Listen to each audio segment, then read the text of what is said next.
Hi guys, welcome to my YouTube channel. Actually, this is my first video and I'm so much excited because today I'm gonna share how is my life in Australia, how to get job in Australia, and maybe how to get the visa. Alright, but please like, comment, and share. Also, don't forget to subscribe my YouTube channel. Right. Okay. First of all, let me introduce myself. My name is Sabrina and I'm Indonesian. Oke, karena banyak banget teman-teman gue yang nanya gimana caranya dapat kerja di Australia, gimana, terus lu tinggal di sana gimana, banyak banget pertanyaan-pertanyaan yang hampir-hampir kayak gitu, dan gue bakal bahas dan gue bakal kasih tips, trik juga gimana dapat kerja di sini. Oke, first, waktu itu pertama kali gue kesini, gue pakai working holiday visa. What is working holiday visa? Gimana cara dapetin working holiday visa? Bakal gue share di video selanjutnya. Oke, and mungkin sekarang gue lebih fokus gimana cara dapat gue kerja di sini. Jadi sebelum gue kesini, sekitar 3-4 hari sebelum gue kesini, gue udah searching gimana caranya dapat kerja, dan gue banyak dapat info kalau misalnya kita bisa apply online atau door to door, whatever it is, just tebar CV-CV yang lu punya ke perusahaan-perusahaan manapun itu. Oke, karena background gue sendiri itu adalah perhotelan. Gue kuliah sedikit tentang perhotelan dan bahasa Inggris juga. Terus gue sempat kerja di hotel sebelum di Australia. Gue sempat kerja di hotel di Jakarta, di Bandung, semuanya tentang perhotelan. So I'm confident that time I'm gonna find a job in hospitality or especially in a hotel.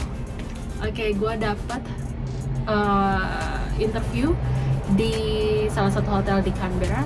Pada saat itu gue langsung excited dong, gue pelajarin semuanya, dan hari itu pun tiba. And then gue kesana, gue prepare semuanya, baju segala macam. Malah bukan teori, maksudnya kayak company profile hotel tersebut gue udah hafal banget.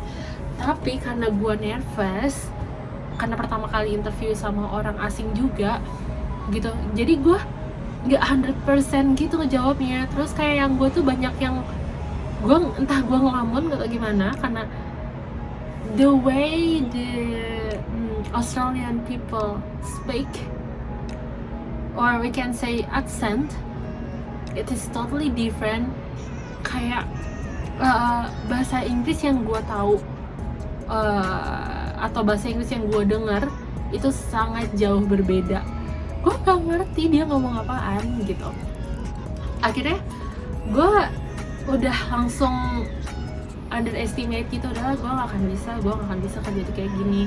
Soalnya gue aja gak ngerti apa yang dia omongin. Gue ngerti, cuman kayak yang gak bisa tektokan gitu ngobrolnya. Jadi kayak kayak gue orang tampang blow on aja gitu. Oke, gue gak akan dapetin kerjaan ini.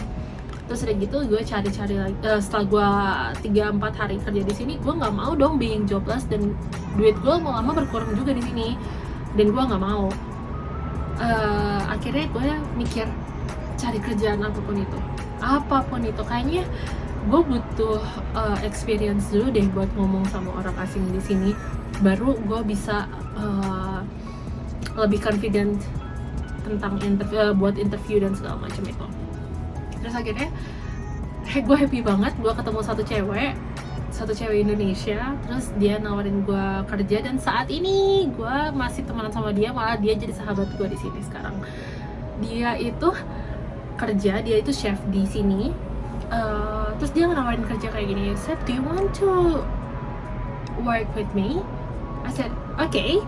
What? How is it? What's that?" Terus gue kayak excited gitu, karena dia kerja di cafe. Gue bilang, mungkin gue bisa jadi waiters atau bisa jadi apa gitu yang ngebantuin gitu ya.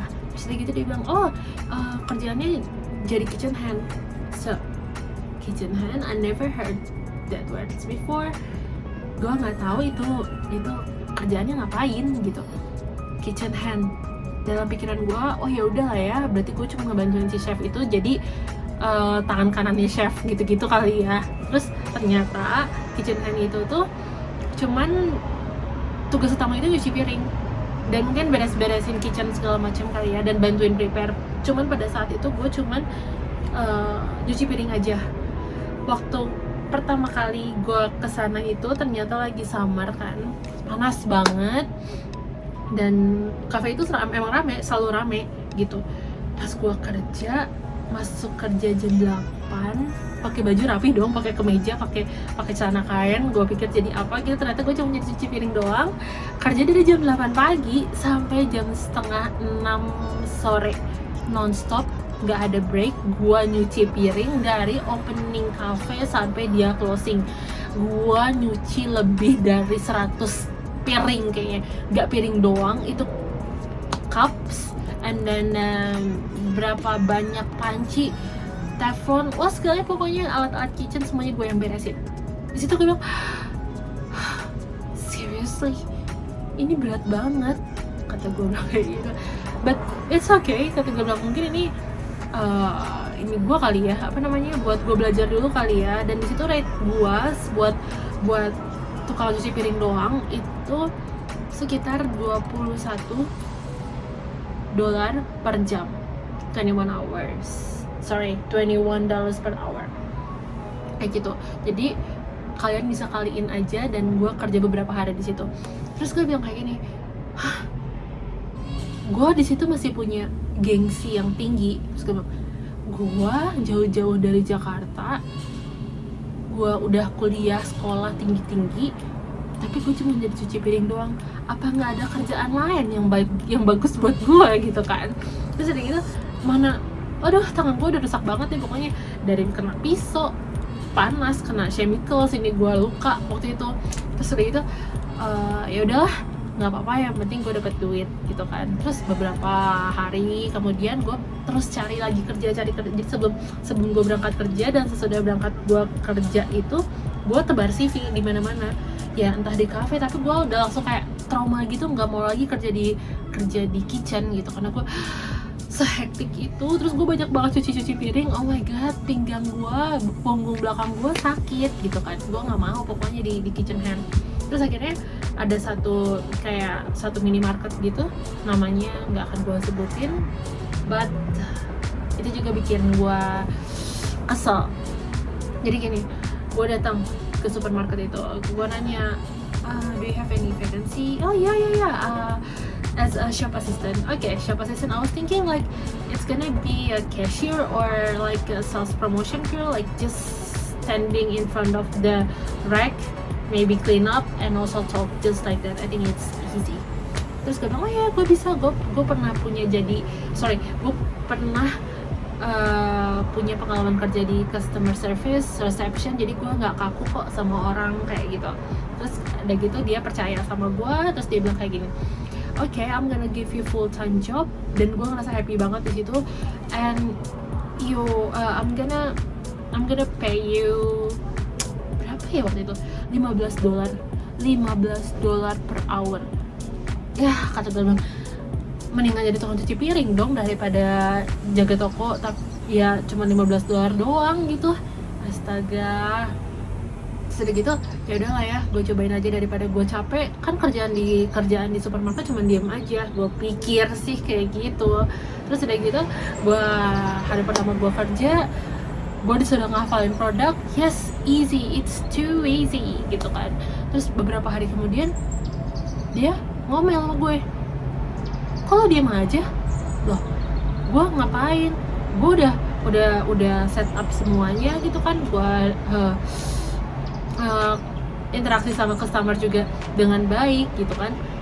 Oh, lu mesti bersih juga. Bersih apa nih, kata gue banget. Jadi gue mesti bersihin semua rak itu, gue mesti mopping, gue mesti nyapu, gue mesti, wah pokoknya ya udah kayak semuanya itu gue gitu, gue yang taking care of that shop gitu. Terus gila kali ya gitu kan. Kalau misalnya di Indonesia kan ada cleaning boy, tapi kalau di sini nggak ada, jadi semuanya itu ya gimana kita gitu. Oke, di situ gue mikir lagi, oh my god, gue nggak bisa orang cuma dibayar $15 doang terus ditambah lagi gue mesti bersih segalanya, no way. Tetap sih gue masih punya pride yang cukup tinggi pada saat itu. Terus udah gitu akhirnya gue cari kerjaan lagi yang gue pokoknya mau, terus gue kan ngobrol kan sama teman-teman gue, terus gue diskusi gitu, berapa sih gaji lo? Gue 27, gue 23, gue 25, gue 21. Astaga, kok bisa gitu kan, kok bisa kayak kerja dapat salary kayak gitu. Terus udah gitu dapat salary tinggi kayak gitu, terus kerja apa? Terus gue kan sharing gitu, oh kalau mau kerja tinggi, gue di tempat gue housekeeping rate-nya itu 27 itu kayak hampir 2 kali lipat gaji gue nih gitu. Terus gue kayak gue excited gitu, oh gimana caranya housekeeping? Gue tahu sih kerjaannya housekeeping itu ya cuma beresin kamar aja, karena sebelumnya gue kerja di hotel juga, jadi gue tahu oh iyalah cuma beresin kamar aja gitu kan. Terus oke, mulai pada saat itu gue nyari kerja di housekeeping, yang biasanya gue halo housekeeping sama dari dia apa belum, sekarang gue yang nyari kerja di housekeeping department. Dan then gue dapet salah satu hotel bagus juga di Canberra, hotel baru. Terus gue di interview langsung sama ownernya. Dia bilang kayak gini, are you sure you want to get this job? I said yeah. Actually, I don't have an experience in a housekeeping before, but I used to work in a hotel as a reception, also sales marketing, and then so I know a little bit about the hotel. But if you give me any chance to get a trial or something, then I'm gonna be happy. Kata gue bilang gitu kan, gue happy kalau misalnya gue di training, gue diajarin kayak gitu, karena gue bener-bener butuh duit pada saat itu. Terus akhirnya si owner itu ngasih kepercayaan, oke, gue kasih lu kesempatan buat belajar. Pertamanya training gitu sehari, terus udah gitu gue dilepas. Dan rate gue pada saat itu lumayan bagus di $27 per hour. Terus udah gitu mereka tuh ya sangat-sangat baik gitu ya, buat gue yang sedikit manja dan sedikit nggak tahu apa-apa tentang cleaning gitu. Dia ngajarin dari cara ngelipat itu spray, gimana cara itu nge-cleaning bathroom, itu semuanya diajarin dengan sabar gitu kan. Dia ngasih tahu saya beda cara pakai vacuum cleaner kayak gini, cara nyikat itu kayak gini, cara making bed ini kayak gini. Dan gue situ oh my god, it's so heavy, but I'm happy with that karena teman-temannya baik kayak gitu dan dapat duitnya juga lumayan gitu kan. Terus gue ngerasa beruntung banget karena entah kenapa mereka tuh selalu begitu. Gue sadar gue banyak banget salahnya. I made so many mistakes in that hotel because like I'm not doing 100% maybe, but I try to give my 100%. But like for the cleanliness, gue sih ngerasa gue nggak cocok gitu karena gue orangnya nggak bersih amat gitu kan. Gue nggak jeli gitu, oh di situ ada rambut, oh di situ ada debu. Gue bukan orang yang kayak gitu kan. Terus akhirnya, tapi dengan banyak kesalahan di gue, mereka tuh masih tetap ngasih lu shift gitu. Apalagi Sabtu Minggu kan kita double rate ya, maksudnya rate kita lebih tinggi, bisa nyampe 33 per hour kayak gitu kan. Dan mereka tetap ngasih gitu ke gue, nih Sab, lu lagi available nggak, lu mau nggak kerja Sabtu Minggu? Oh kata gue bilang iya. Gue selalu iyain permintaan mereka gitu kan. Jadi mungkin mereka juga seneng kali ya, ini anak kok available terus. Jadi gue kerja di situ, gue happy, gue metik dolar juga banyak di situ. Gue udah nggak peduli kerjaan apapun itu, yang penting halal kan ya. Terus udah gitu gue ngerjain semuanya dan corona pun datang guys. Terus banyak hotel-hotel yang tutup di sini, terus banyak orang-orang yang dirumahkan gitu kan. Terus gue deg-degan, banyak banget senior gue yang di-cut di situ, di housekeeping itu banyak yang di-cut, lu nggak kerja lagi, malah ada yang dipecat pokoknya segala macam. Terus gue bilang oh my god, gue pasti jobless, terus gue mesti gimana gitu kan, gue mesti makan apa gitu di sini kalau misalnya gue nggak punya kerjaan di sini. Terus Tuhan baik banget sih, dengan segala kekuatan gue di situ, mereka masih keep gue, mereka masih save gue sampai keadaan bener-bener normal. Jadi sekitar gue kerja di sana tuh sekitar 6 bulan lah. Itu parah banget sih, sampai corona itu menghilang dari Canberra. Gue kerja di housekeeping karena ini banget kan, karena nggak stable banget pada saat itu, bener-bener nggak stable, nggak ada lowongan kerja. Jadi gue pun untung-untungan, pokoknya gue nggak mau ngelepasin kerjaan ini, apapun itu gue ngasih yang terbaik. So iya, terus akhirnya gue mikir dong, kalau misalnya gue terus-terusan di housekeeping, gimana caranya gue mau improve bahasa Inggris gue, karena di housekeeping itu nggak terlalu banyak ngomong sama orang, nggak ngomong sama guest juga. Jadi kerjaan gue cuma nyuci-nyuci, cuman beresin kamar, cuma clean up, making bed, kayak gitu-gitu aja gitu kan.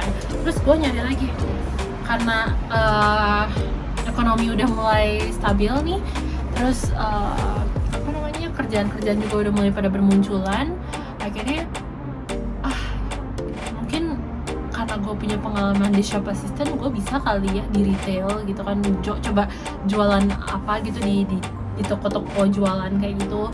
Terus akhirnya ada suatu toko baru gitu, kayak electronic scooter. Gue cobain tuh di situ. Dia baru buka di Canberra dan dia buka tentang retail manager, I guess ya, retail manager di perusahaan itu. Terus gue bilang, cobain aja lah ya, coba-coba siapa tahu gitu kan, siapa tahu beruntung. Terus kayak gitu gue cobain, gue interview segala macam, dan akhirnya oke, lolos. Itu bener-bener gue kayak dari nol banget sih, karena perusahaannya juga baru, barang dari setup barang juga bareng sama gue juga. Akhirnya gue tahu segalanya gitu kan tentang toko itu, cara sistemnya, terus barang yang dijualnya apa, konsumennya kayak apa. Jadi kayak belajar bareng lagi gitu. Dan gue managerial sistem juga gue belajar dari situ juga. Terus akhirnya 3 bulan, enggak 2-3 bulan kayak gitu, karena emang covid juga, masih covid, kayak dia cuman 2-3 hari doang bukanya. Terus kayak gue, cuma 2-3 hari doang, gue butuh yang full nih. Akhirnya biasa pulang kerja, gue kan sering jalan-jalan gitu, nggak bisa diam gitu kan anaknya. Akhirnya gue nyoba ke mall-mall yang ada di sini, nyoba tebar CV lagi gitu kan. Akhirnya akhirnya gue dapetnya online sih. Gue dapet di online, terus gue kirim, dia lagi butuh shop assistant, kind of shop assistant. Terus kata gue, yaudah gue ngirim lagi. Wah, gue kerja di mall nih akhirnya. Terus akhirnya gue ngobrol sama ownernya. Terus gue tahu karena dia punya 10 cabang di Sydney, kebetulan di Canberra cuma 1 gitu kan. Terus dia juga nyari retail manager.